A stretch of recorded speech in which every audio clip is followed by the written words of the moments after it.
Lesson 6, Baking. Baking is different from other recipe preparations in that everything needs to be precise. In order for your breads or desserts to cook properly, you must have exact measurements. Knowing how to use a measuring cup and spoons and which ones are for wet and dry ingredients is the first step to making sure your desserts are successful. So these are your dry measuring cups, and you will be using these for things like flour, cornmeal, sugar. Then your next tool will be your liquid measuring cups. So for things like butter, any kind of sauce, or peanut butter, milk.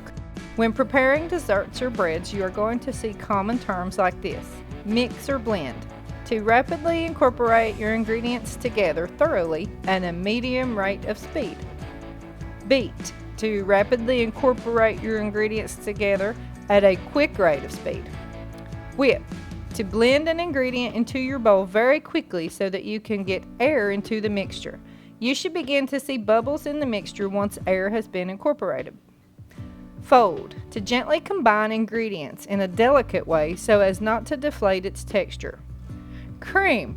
To beat ingredients together until a light creamy texture is achieved. You will do most desserts and breads in the oven with even heat. Be careful when checking the oven to see if your desserts are finished. If you slam an oven door, you can cause your breads and cakes to fall. You can check the doneness of your cake by inserting a toothpick or a fork, like so, into your cake. And if your fork or toothpick comes out clean, then you know your cake batter is now complete.